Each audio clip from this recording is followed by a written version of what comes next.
Que a graça e a paz do Senhor Jesus esteja com todos nós nessa noite, irmãos. As consequências da ressurreição, a paz, o poder e o propósito. Vamos ler o texto que escreveu João no capítulo 20, os versos de 19 ao 23. Evangelho de João 20, do 19 ao 23, que diz assim: Ao cair da tarde daquele primeiro dia da semana, estando os discípulos reunidos a portas trancadas por medo dos judeus, Jesus entrou, pôs-se no meio deles e disse: Paz seja com vocês. Tendo dito isso, mostrou-lhes as mãos e o lado. Os discípulos alegraram-se quando viram o Senhor. Novamente Jesus disse: Paz seja com vocês. Assim como o Pai me enviou, eu os envio. E com isso, soprou sobre eles e disse: Recebam o Espírito Santo. Se perdoarem os pecados de alguém, estarão perdoados. Se não os perdoarem, não estarão perdoados. Vamos orar? Nosso Deus e Pai, muito obrigado, Senhor, pela Tua palavra.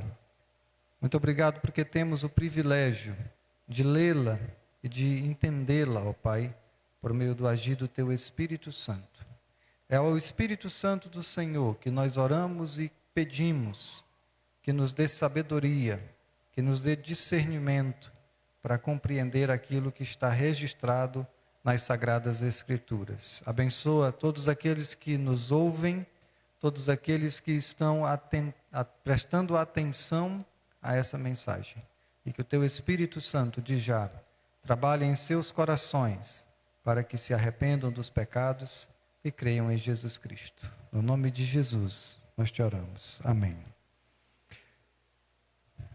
Nós sabemos que a Bíblia, ela está dividida em duas partes: Antigo e Novo Testamento. O Novo Testamento tem 27 livros. E esses 27 livros, eles estão distribuídos em 4 evangelhos. Esses evangelhos relatam a vida de Jesus. Aí nós temos 21 cartas para explicar o significado de Jesus para as nossas vidas, são cartas doutrinárias. Temos uma história da igreja primitiva, do nascimento da igreja, e temos um livro escatológico, que é um livro que fala sobre o fim dos tempos, que é o Apocalipse. Todos os 27 livros do Novo Testamento falam de Jesus Cristo vivo, ressuscitado dos mortos. Nenhum deles trata de um Jesus morto, enterrado, sepultado. Mas falam de um Jesus que é a verdade central do universo. Verdadeiro Deus e verdadeiro homem.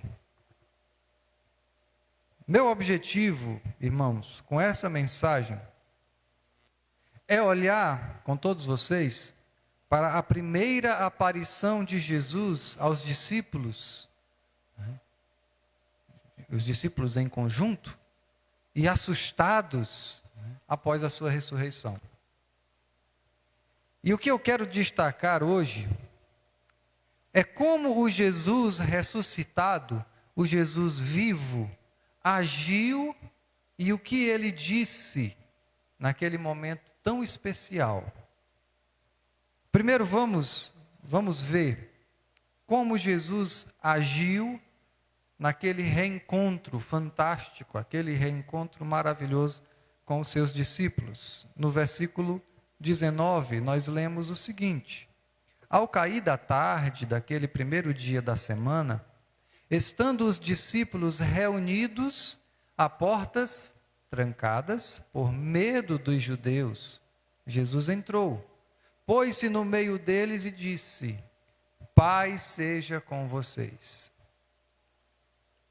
Ao cair da tarde daquele primeiro dia da semana. Essa aqui, irmãos, é a noite do domingo da ressurreição. é a noite do domingo em que Jesus ressuscitou dos mortos, no mesmo dia. De manhã, Jesus já tinha aparecido para Maria Madalena. Nós vimos isso até na semana passada. Mas agora ele aparece para todos os discípulos, os 11 apóstolos, de uma vez. Observem 3 coisas aqui. As portas estavam trancadas. Os discípulos estavam assustados, com medo. E Jesus entrou na sala e se colocou no meio deles. Esses 3 fatos nos ensinam como o Cristo ressuscitado trata os seus discípulos. E, portanto, como Jesus lida conosco até hoje. Como Ele nos trata até hoje. A primeira coisa que o texto nos diz é que as portas estavam fechadas. As portas estavam trancadas. Irmãos,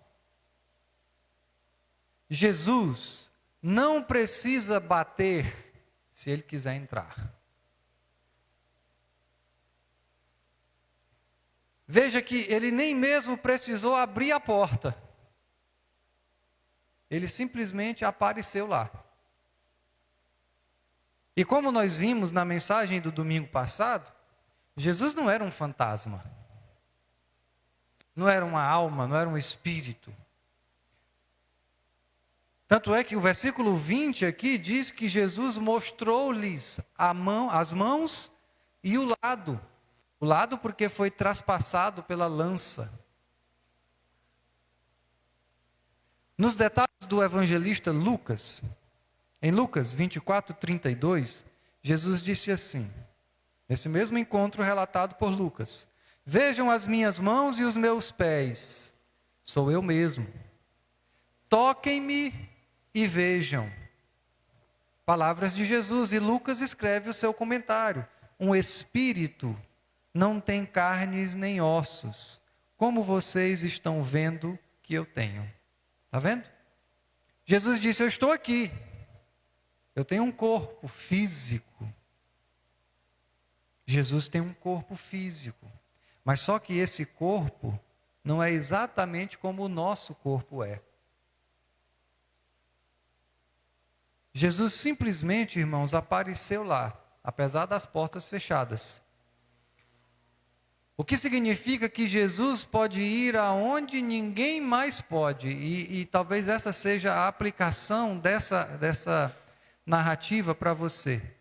Dessa verdade de que Jesus não pode ser restringido, não pode ser parado por portas fechadas.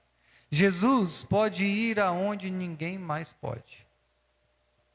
Ele pode ir aonde nenhum amigo seu pode, por mais que o seu amigo lhe conheça bem. Ele pode ir onde nenhum médico pode. Ele pode ir aonde nenhuma pessoa que você ama ou que ama você pode. Ele pode alcançar você em qualquer lugar e a qualquer hora. Não existe nenhum lugar, não existe nenhuma complexidade, nenhuma complicação na sua vida, nenhuma dificuldade na sua personalidade que Jesus não possa penetrar. Nada.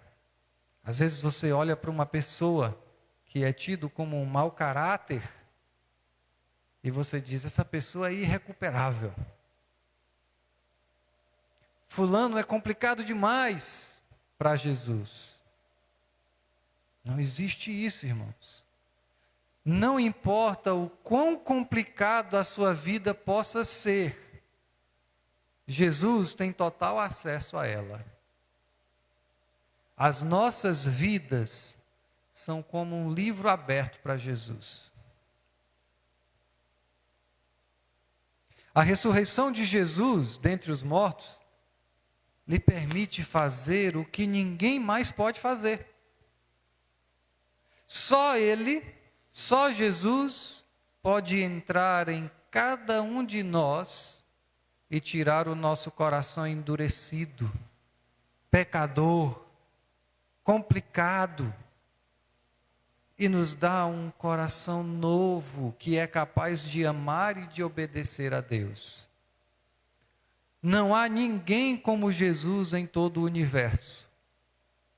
Ele está vivo e é o único Deus homem. Nós não podemos sequer, irmãos, imaginar o que Jesus é capaz de fazer. E é uma maravilha saber que todas as coisas complicadas da sua vida, todas as coisas complicadas da minha vida, que nem você, nem eu, nem as outras pessoas podem compreender, são como paredes para Jesus. Só que como essas paredes, como essas portas trancadas, para ele não vale nada. Não podem pará-lo. Jesus simplesmente passa por elas. Jesus simplesmente passa pela parede do seu orgulho. Simplesmente ele passa pela porta da sua autodefesa, da sua autojustificação.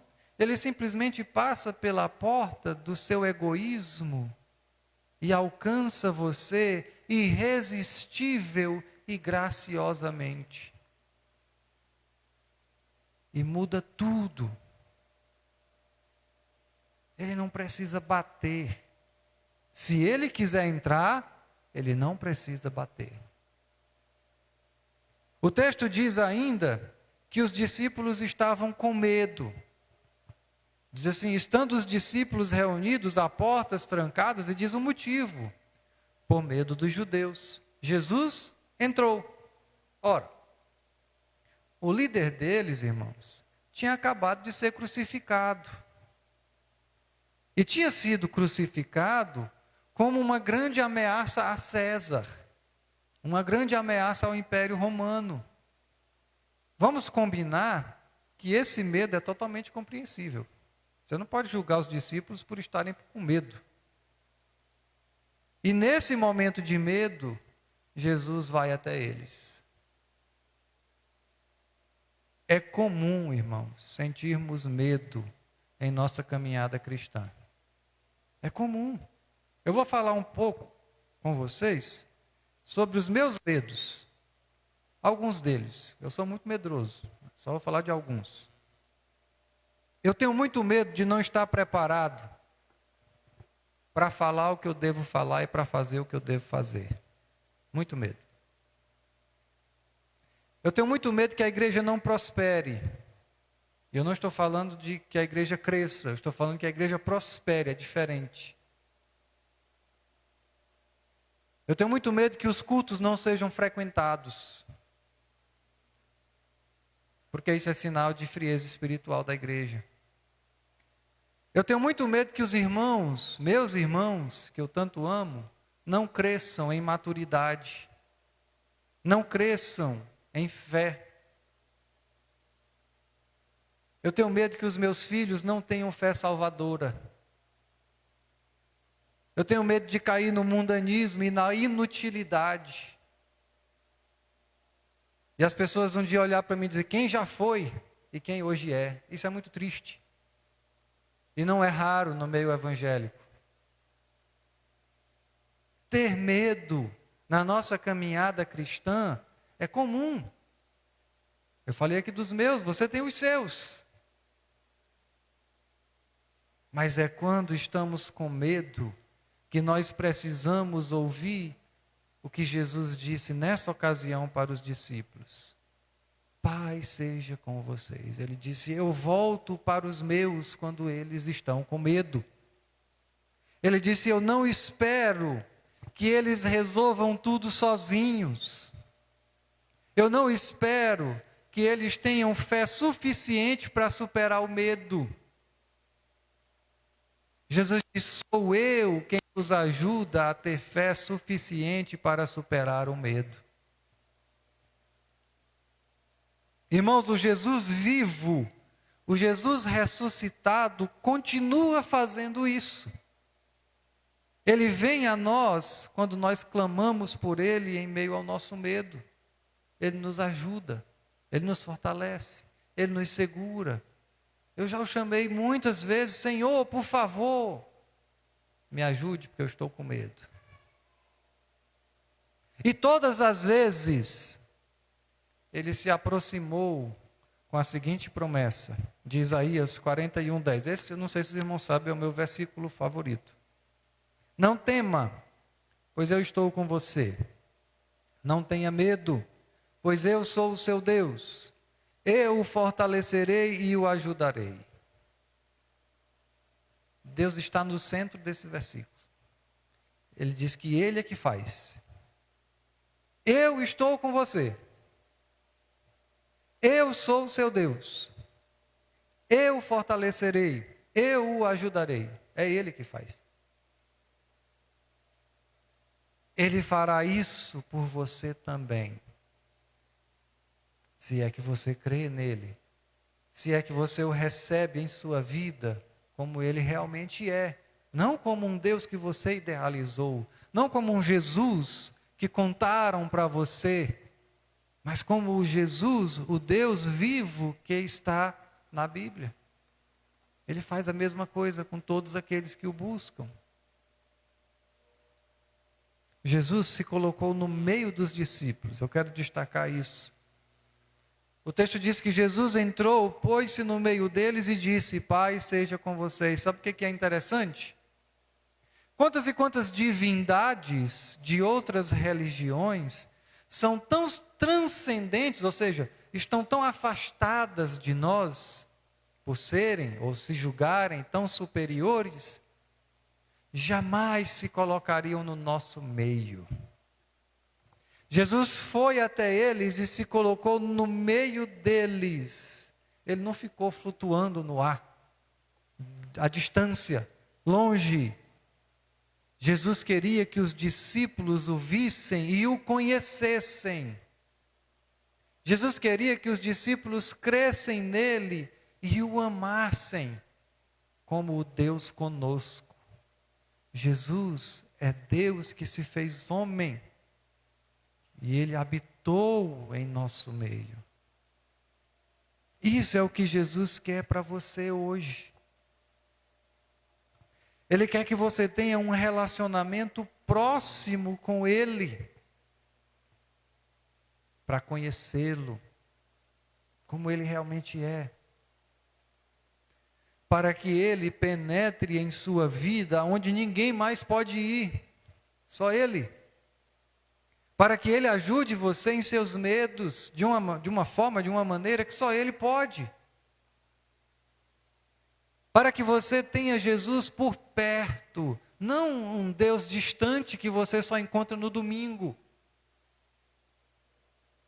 Não um Deus distante com o qual você acha que vai se encontrar depois da morte. Jesus está vivo hoje, irmãos. Ele nos chama a viver com Ele hoje.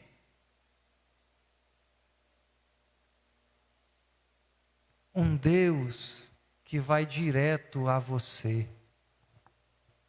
Um Deus que busca você. Um Deus que procura por você. É assim que Jesus age como o Cristo vivo e ressuscitado. Agora vamos ver o que Jesus disse para os discípulos. Ele disse 3 coisas. E essas 3 coisas acabam sendo 3 presentes para nós. 3 grandes presentes. É o presente da paz, o presente do poder e o presente do propósito. Que são as consequências da ressurreição, que é o tema da mensagem. Ora, irmãos, o que é o oposto de paz? Conflito, guerra, né? Disputa, briga. O que é o oposto de poder? Fraqueza, incapacidade. O que é o oposto de propósito? Talvez essa seja mais difícil para algumas pessoas responderem. O oposto de propósito é não ter um objetivo. Ou então ter um objetivo que é inútil. Ter um objetivo de vida que é fútil. É a mesma coisa que não ter um propósito. Muitas muitas vidas são arruinadas por conflitos, por fraquezas e pela falta de objetivos que são realmente úteis. Jesus não veio ao mundo, Jesus não morreu e ressuscitou para arruinar sua vida. Pode ter certeza disso. Ele veio para salvar você.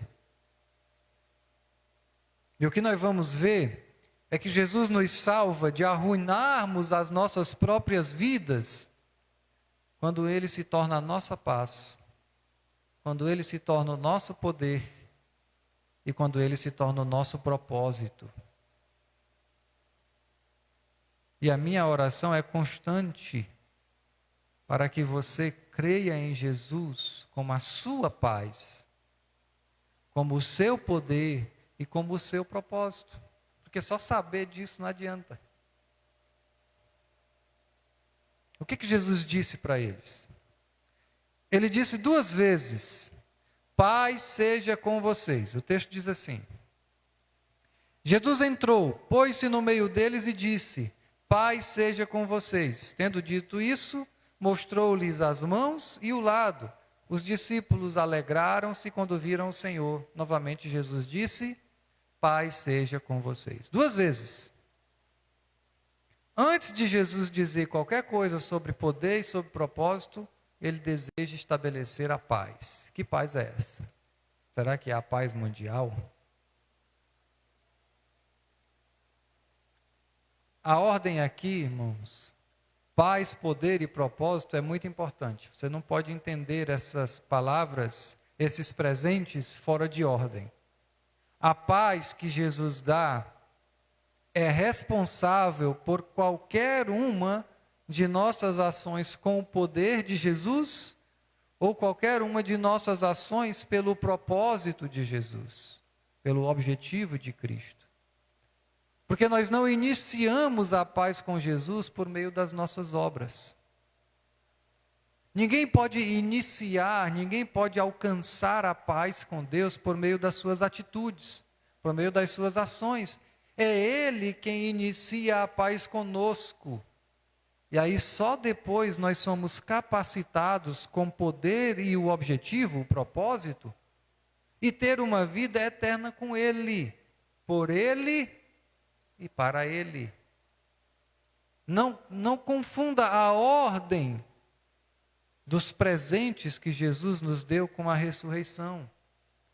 O apóstolo Paulo escreveu 13 dessas 21 cartas do Novo Testamento, talvez 14, porque nós não sabemos quem escreveu a carta aos Hebreus, poderia ter sido ele, poderia que não fosse ele.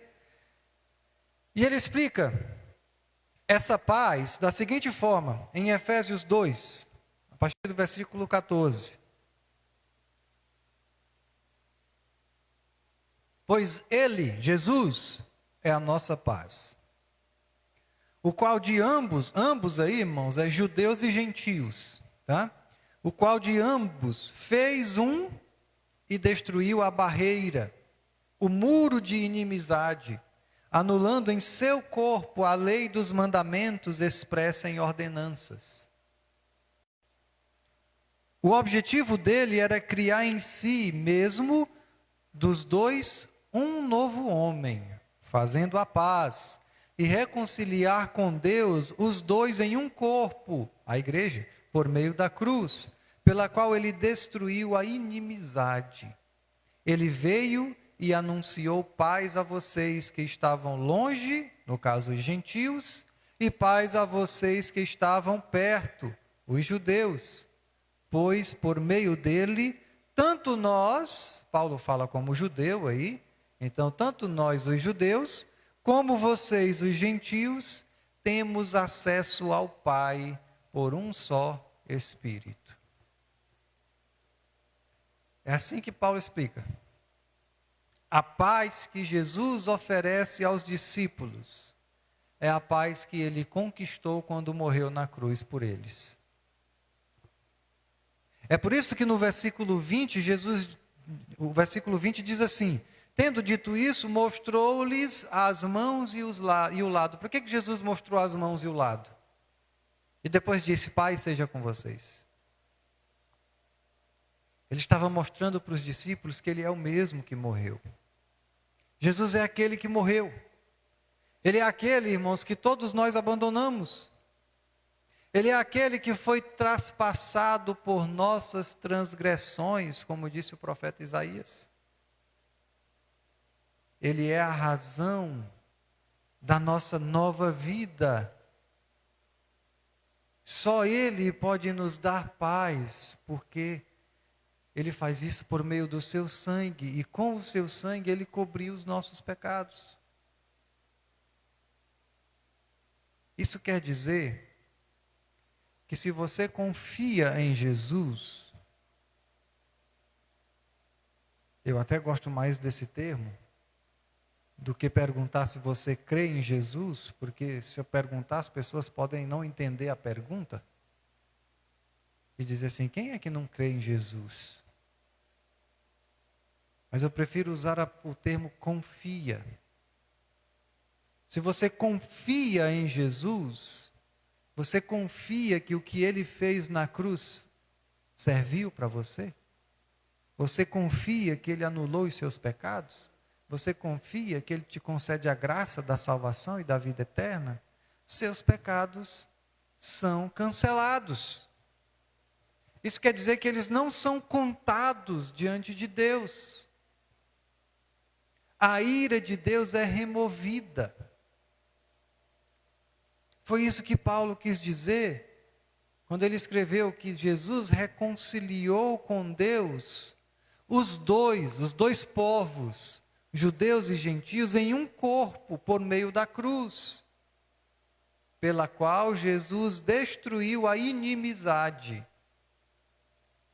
Cristo nos reconciliou com Deus por meio da cruz. E Ele acabou assim a inimizade que existia entre nós. Sabe o que isso quer dizer? Todo homem sem Cristo é inimigo de Deus. Todas as pessoas sem Cristo, que não confiam em Cristo, que não recebem a Cristo, que não creem em Cristo, são inimigas de Deus. Mas todo aquele que crê em Jesus é feito amigo de Deus.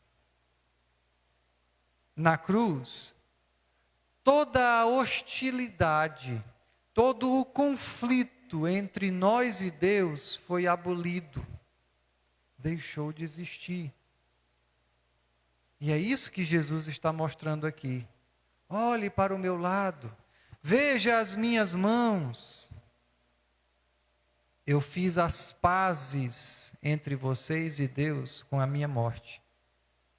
A justiça de Deus foi plenamente satisfeita na minha cruz. A paz entre você e Deus foi estabelecida exclusivamente mediante a obra de Cristo na cruz.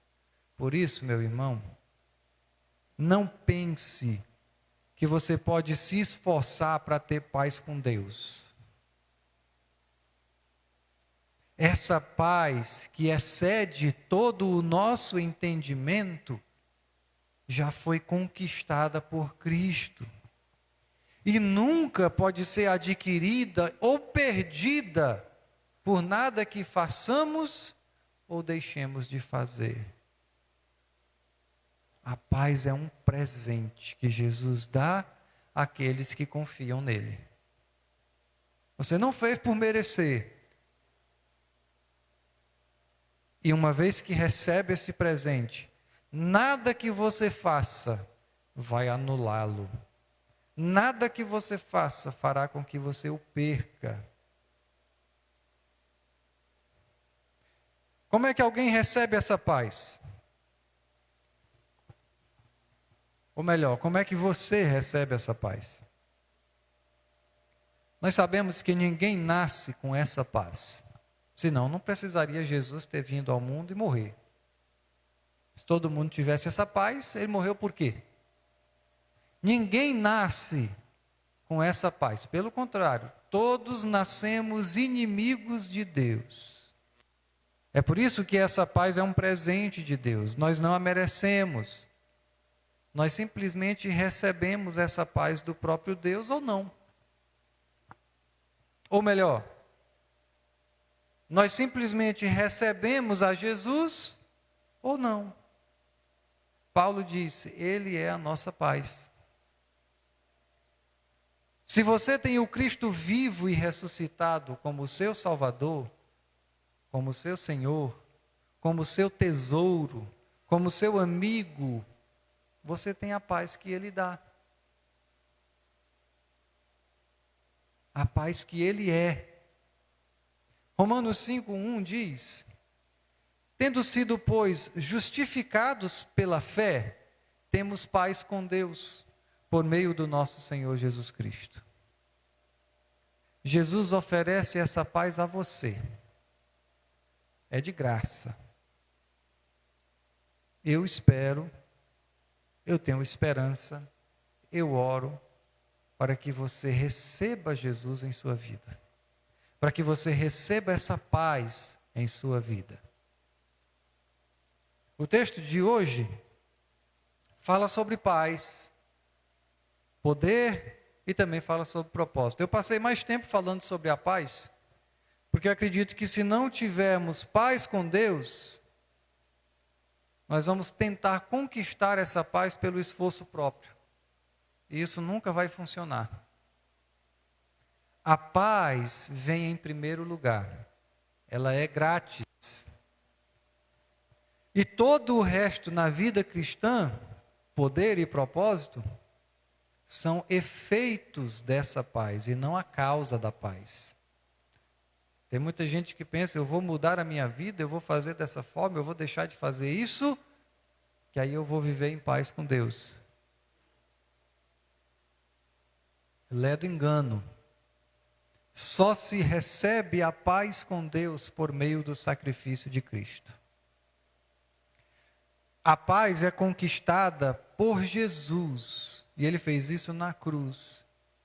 Essa paz é a raiz e não o fruto da nossa salvação. E aí nós vemos o poder. Poder pelo Espírito Santo. Eu quero falar sobre o poder e sobre o propósito que Jesus nos dá. Ambos são mencionados nos versículos 21 e 22 desse texto de João. Novamente Jesus disse, Pai seja com vocês. Assim como o Pai me enviou, eu os envio. E com isso soprou sobre eles e disse, recebam o Espírito Santo. Jesus derramou o Espírito Santo quando subiu aos céus. Nós sabemos disso quando lemos Atos capítulo 2. E isso aconteceu cerca de 7 semanas após a ressurreição. Mais ou menos, não podemos dizer de certeza. Nós lemos sobre essa promessa no primeiro capítulo de Atos, Atos 1:8, parte A. Jesus disse, mas vocês receberão poder quando o Espírito Santo descer sobre vocês. A obra do Espírito de Jesus, o Espírito Santo, é nos tornar aptos a fazer o que não somos capazes de fazer por conta própria. O Espírito Santo nos dá poder. Mas não é o poder de um super-herói que você vê na televisão. É um poder diferente. Não é o poder de voar. Não é o poder de alcançar as nuvens. Não é o poder de supervelocidade. É um poder diferente. O que é curioso é que aqui em João 20:22, Jesus está ensinando aos discípulos o que vai acontecer com eles. E ele faz isso por meio de uma parábola ilustrada ou encenada. O texto diz, e com isso, soprou sobre eles e disse, recebam o Espírito Santo. Você já se deu conta que Jesus soprou sobre os discípulos? Ele soprou, irmão, fez assim, sobre os discípulos. Por que ele fez isso? Jesus estava encenando como é que seria a vinda do Espírito Santo. Jesus não disse assim: recebam o Espírito Santo agora. Não. Jesus soprou sobre os discípulos para mostrar que sempre estaria com eles por meio do Espírito Santo. E aí você tem que entender que as palavras sopro e espírito no grego são iguais. Jesus estava ilustrando quando soprou. Jesus estava dizendo: eu estarei com vocês por meio do meu sopro, ou seja, por meio do meu espírito. Porque a palavra é a mesma. Em português fica um pouco confuso. Porque são palavras que não têm nada a ver, espírito com vento, com sopro.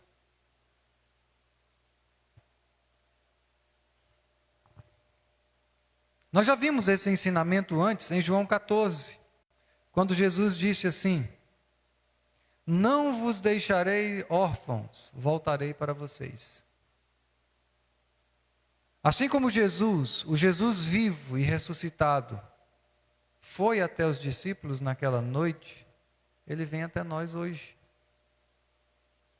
Ele nos deu o Espírito Santo, irmãos, o seu Espírito. Ele soprou vida sobre nós, da mesma forma que soprou vida em Adão na criação. É o sopro divino que concede vida. Aqueles que recebem o Espírito Santo são novas criaturas. Não é isso que diz 2 Coríntios 5,17? Assim como Deus soprou em Adão e ele se tornou ser vivente, Jesus sopra sobre nós o seu Espírito e nos tornamos mais uma vez seres viventes, porque estávamos mortos. É disso que Jesus está falando: vocês vão receber o Espírito Santo, o meu sopro, o sopro divino que dá a vida. E esse, irmãos, é o verdadeiro poder do Espírito Santo. As pessoas exageram muito em relação a poder do Espírito Santo. O verdadeiro poder do Espírito Santo é a nova vida em Cristo. É ser nova criação em Cristo. É testemunhar de Cristo para o mundo.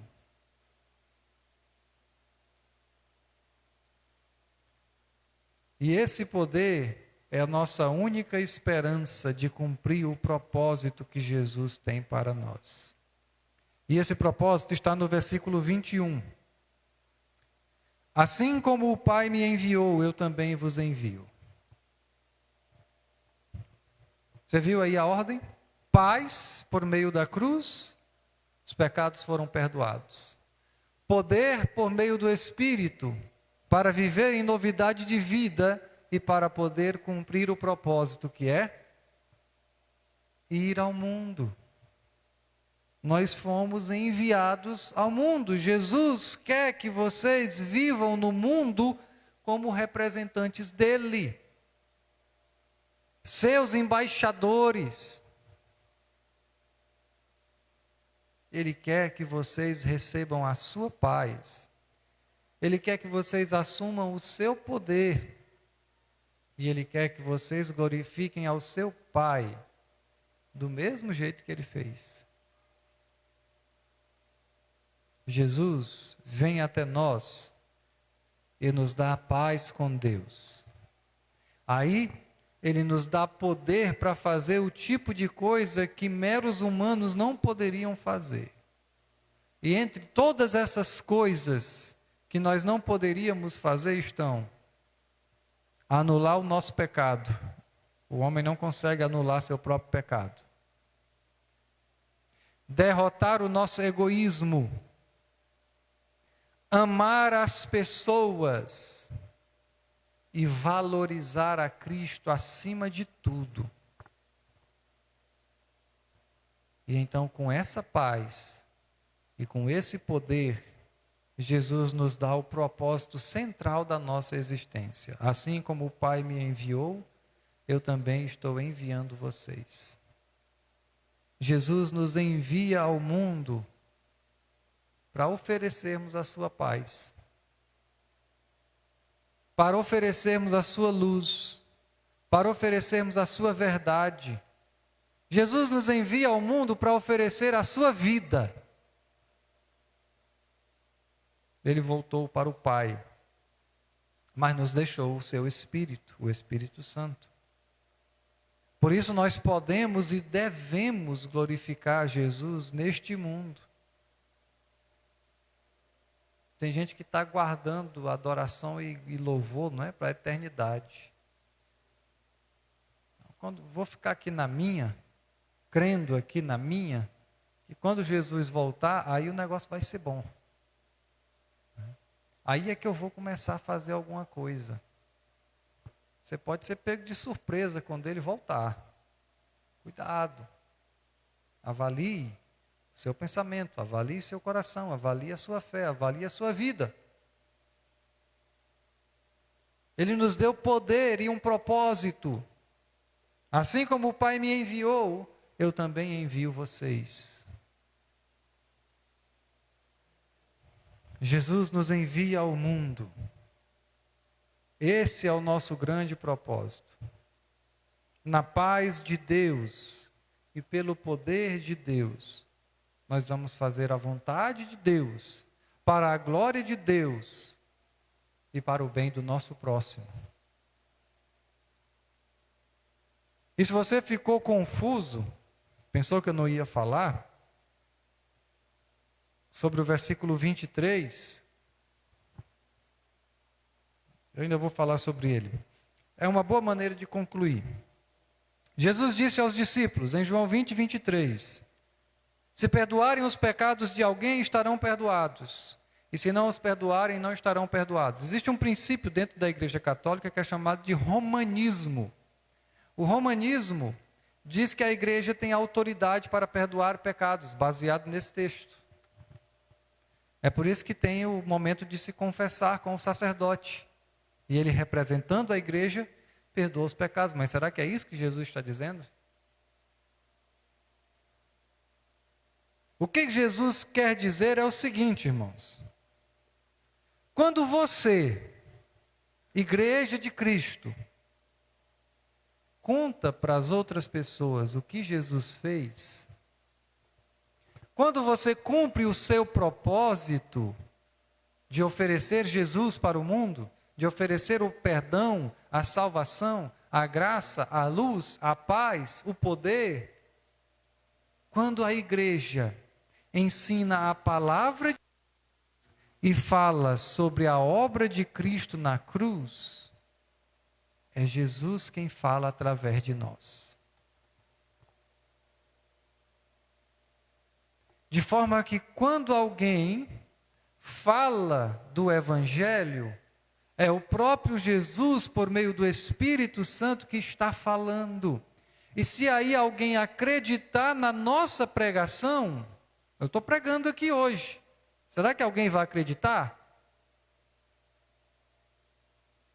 Se alguém acredita na pregação da igreja, Jesus perdoa os pecados e salva. Mas se alguém não acredita, Jesus não perdoa os pecados e não salva. Vocês estão entendendo o que Jesus quis dizer? A igreja é a voz e a verdade de Jesus no mundo. Ele diz, eu vou para o Pai, agora vocês têm um propósito, eu lhe dou poder. O propósito é ir em todo mundo, pregar o Evangelho a toda criatura. Por isso a igreja, irmãos, pode declarar que a pessoa teve os seus pecados perdoados. Nós fazemos isso, não fazemos? Quando alguém se levanta na congregação e professa a sua fé em Jesus, confessa os seus pecados e diz, eu sou um pecador e eu creio em Jesus e eu sei que Ele me salva. Nós concordamos com aquela pessoa e dizemos, verdadeiramente você crê em Jesus, seus pecados estão perdoados e você está salvo. Por que nós podemos fazer isso? Porque Jesus disse que poderíamos. A igreja pode declarar o perdão de pecados com fidelidade às palavras de Jesus. E eu quero deixar bem claro aqui que a autoridade para se perdoar pecados repousa sobre a palavra e não sobre a igreja. A autoridade não é da igreja, a autoridade é da Bíblia, é da palavra. De forma, irmãos, que se uma igreja não permanece fiel à palavra de Deus, não pode haver salvação naquela igreja. Não pode haver perdão de pecados. Sabe por quê? Porque o Evangelho é o poder de Deus para salvar todo o que crê. Então, se não é o Evangelho que a gente está pregando, como é que o povo vai crer? E como é que vai ser salvo? A igreja só pode perdoar pecados se ela se mantém fiel ao Evangelho. Qualquer igreja que se desvie do Evangelho deixa de ser igreja, se torna uma associação de pessoas. Se torna um grupo, um clube, não sei. Pode até ser um lugar interessante, um lugar bacana, para passar o tempo. Mas não é uma igreja que tem paz, não é uma igreja que tem propósito e não é uma igreja que tem poder. Mas, quando a igreja é fiel à palavra, o próprio Jesus perdoa os pecados e salva pecadores por meio do ministério da palavra que é exercido pela igreja.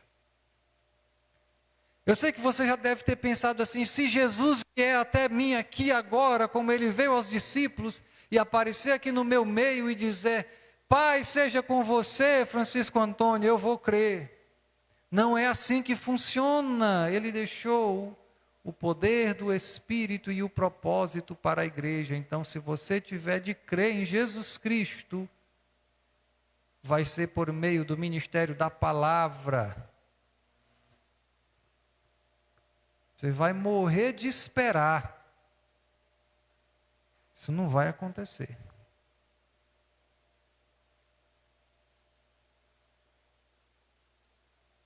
Para você que não é um crente, eu gosto desse termo crente. As pessoas não falam mais, né? Tu é crente? Eu digo, não, eu sou evangélico.